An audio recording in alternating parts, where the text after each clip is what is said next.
Assalamualaikum warahmatullahi wabarakatuh. Perkenalkan, nama saya Iqbal Ardiansyah. Saya dari Pendidikan Ekonomi, Fakultas Tarbiyah dan Keguruan dari Universitas Riau. Nah, pada kesempatan kali ini saya akan menjelaskan tentang apa itu kebijakan moneter dan juga kebijakan fiskal. Nah, untuk penjelasan lebih lanjut, mari kita lihat video berikut ini. Hai guys, kembali lagi dengan saya Iqbal Ardiansyah. Pada kesempatan kali ini saya akan menjelaskan tentang kebijakan moneter dan kebijakan fiskal dengan kenaikan BBM bersubsidi. Lanjut. Nah, kebijakan naiknya harga suatu bahan bakar itu sudah biasa terjadi teman-teman. Nah, naiknya harga bahan bakar itu pun pasti ada faktor tertentu, yaitu karena kebijakan moneter dan kebijakan fiskal. Nah, di masing-masing kebijakan tersebut itu berbeda-beda faktor yang menyebabkan harga BBM naik. Nah, kenaikan BBM ini dapat menyebabkan inflasi. Contohnya di inflasi bahan pokok. Nah, lanjut. Nah, teman-teman sudah tahu nggak sih apa itu arti kebijakan? Nah, jadi kebijakan itu adalah rangkaian konsep dasar rencana untuk mengatasi suatu persoalan atau masalah yang terjadi di dalam suatu negara. Nah, kebijakan ini ada dua macam teman-teman, yaitu kebijakan moneter dan juga kebijakan fiskal. Nah, kebijakan moneter ini adalah berkaitan dengan mengatur pertumbuhan uang negara. Nah, yang kebijakan fiskal ini adalah kebijakan yang dapat menaikkan atau menurunkan pendapatan negara.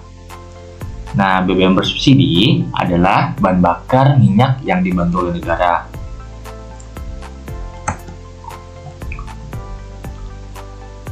Sekian dari saya, semoga apa yang saya sampaikan dapat diterima oleh teman-teman dan juga semoga bermanfaat. Dan sekian dari saya, semoga apa yang saya sampaikan dapat bermanfaat untuk kita semua, dan saya mengucapkan terima kasih kepada teman-teman yang sudah melihat video saya dari awal hingga akhir. See you. Nah, hasil dari pembahasan kali ini yaitu 1. Hubungan kebijakan moneter dengan kenaikan BBM bersubsidi. Nah, kenaikan BBM bersubsidi ini bisa disebabkan oleh inflasi, atau bahkan karena inflasi itu sendiri dapat menyebabkan harga BBM naik.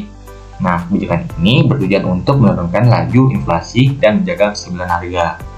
Nah, tapi nyatanya kok justru kebijakan ini tuh membuat harga bahan pokok yang lainnya itu naik pada saat harga BBM naik. Nah, justru itu akan membuat inflasi lagi. Yang kedua, yaitu hubungan kebijakan fiskal dan kenaikan harga BBM bersubsidi. Nah, kebijakan menaikkan harga BBM bersubsidi oleh pemerintah adalah untuk mengurangi pengeluaran negara.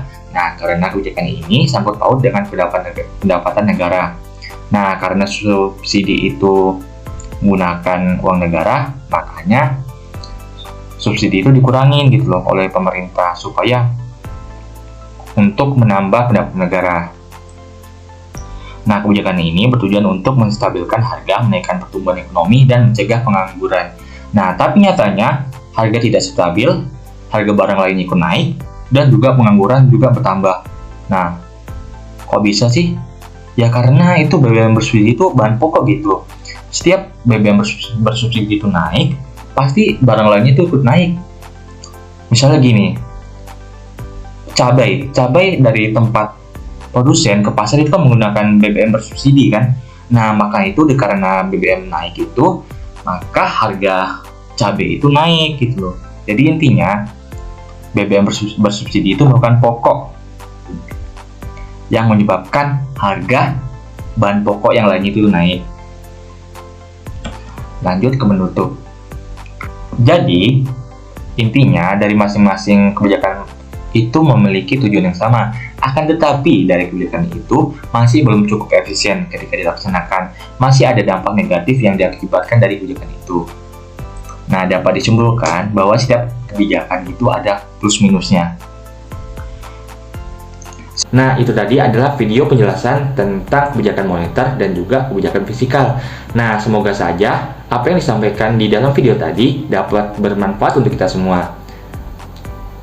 Dan teman-teman jangan lupa ya, klik lonceng, like, comment, and subscribe ya. Terima kasih. Wassalamualaikum warahmatullahi wabarakatuh.